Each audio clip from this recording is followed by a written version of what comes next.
asalaamaaleykum maa ngi nuyu askanu Sénégal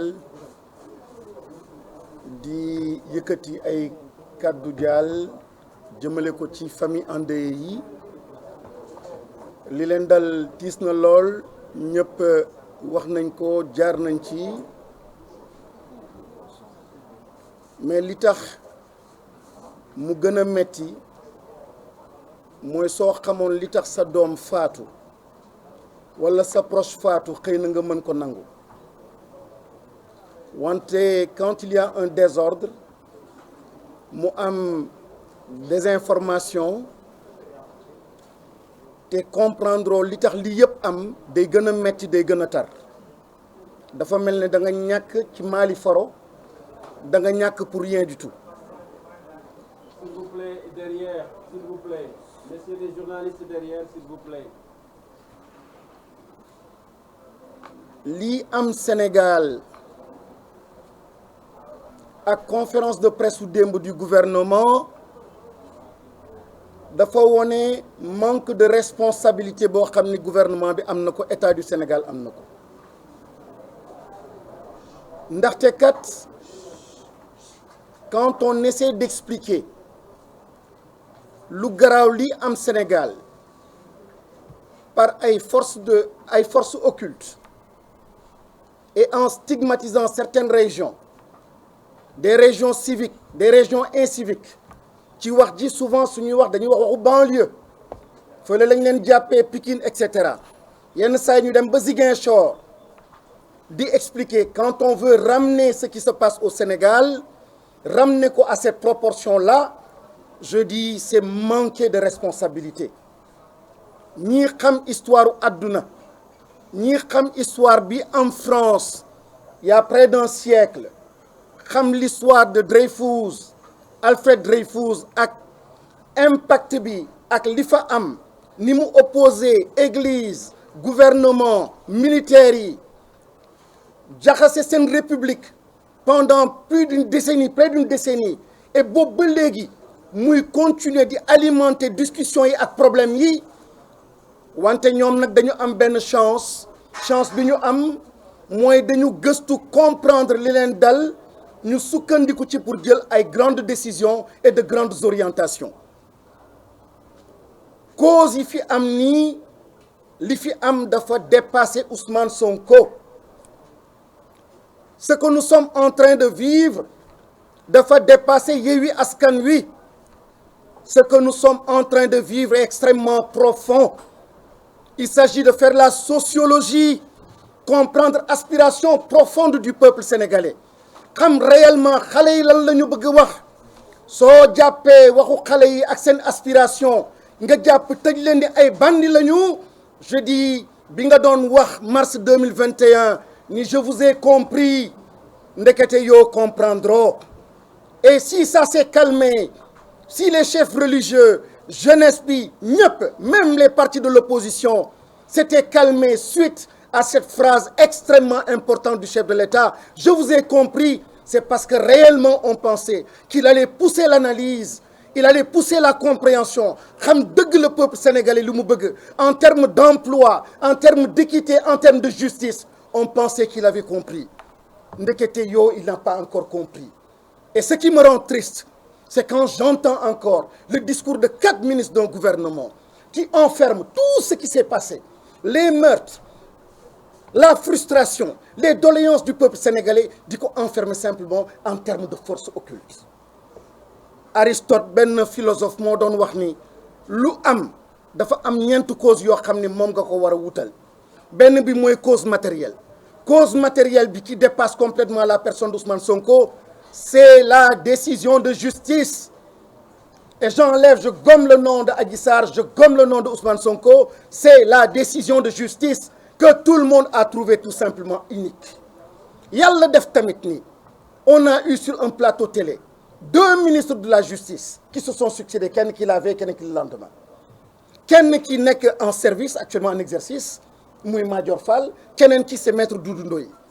Mais da ngay gis parparloo bi da ngay gis ki ci bokk tey jii position yi mu am ak di jiital simplement xam-xam soi-disant xam-xam keneen ki am xam-xam comme moom mais jiital lu ñuy oowee sagesse wane téere bi yëpp ni loi yaa ngoog kii yaa ngoog wante tegee naa ko nale parce que am na loo xam ne moo ëpp li yëpp mooy la paix et on a les moyens politiques les moyens légaux d'arriver à cette paix là su dee bëgg nañ ko mais li maître Touré wax sànq nii wane na simplement l'attitude du ministre actuel ndekete yow moom mooy nax président parce que parrainage ba moom la woon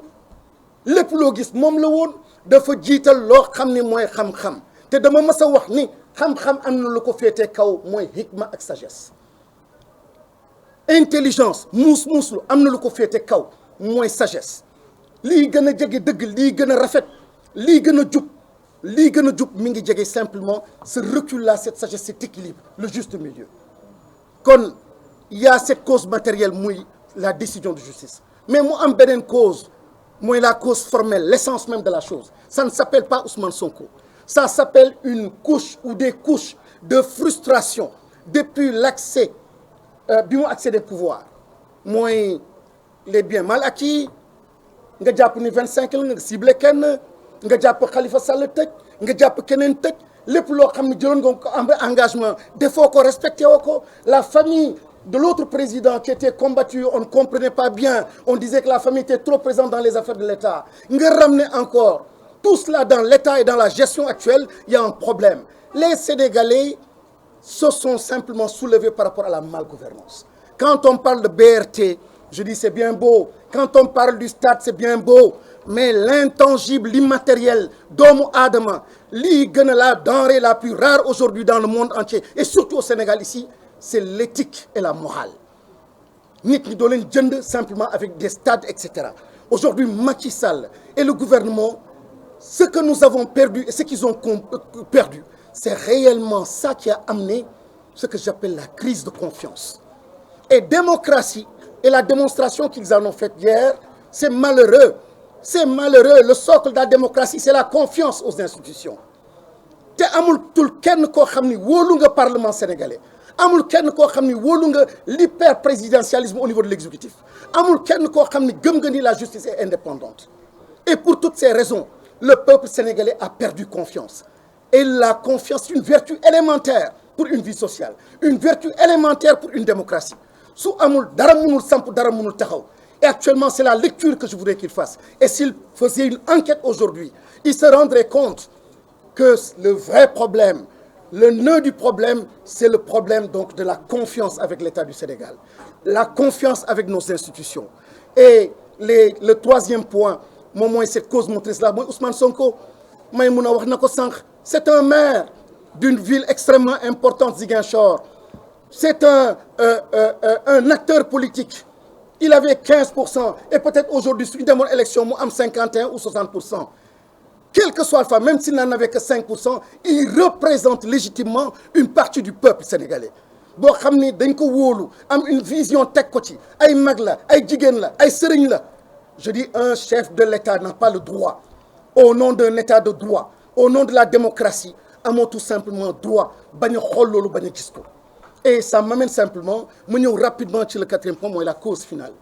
ku xool ces jeunes ni ñuy solo ku xool l'architecture ku xool la musique ku xool xale yi ni ñuy porter leur africanité fonk seen sëriñ ku xool diaspora ce retour là vers le pays nga xam ni il y a quelque chose un mouvement de fond extrêmement puissant qui ne s'appelle pas Ousmane Sonko mais qui s'appelle simplement une aspiration profonde du peuple et la réponse que j'attendais c'était un dialogue sincère en 2016 à travers un référendum quand le président Macky Sall demande aux Sénégalais de mettre parmi les points yoo xam ne waroon nañ ko voter un point important le statut du chef de l'opposition et j'étais malheureux en entendant le ministre dire non on n'a pas réglé cette question-là parce que l'opposition ne s'est pas entendue quelle honte parce que yeneen point yëpp yi la intéressé réglé nga ko mais point boobu su amoon nañ ma tontu est-ce que tey Sénégal jii dina nekk situation bi où on parlerait de dialogue parce que ce serait un agenda républicain des rencontres républicaines on discuterait du pays toute l'opposition peut-être derrière quelqu'un qui représenterait l'opposition ñooñu mën a waxtaan avec le chef de l'État oui donc ñu vous avez parfaitement raison ñu insister ci point boobu baax a baax et demander encore une fois au peuple sénégalais, demander au chef de l'État surtout de se ressaisir, d'être ce grand dirigeant, d'être ce grand leader, d'être cet homme-là qui va faire revenir l'état de droit dans notre pays, parce que état de droit ak confiance, crise de confiance bi ñu am nii moo tax méfiance am moo tax défiance tamit am maa ngi leen di sant leen gërëm wa salaam. Merci beaucoup Moustapha.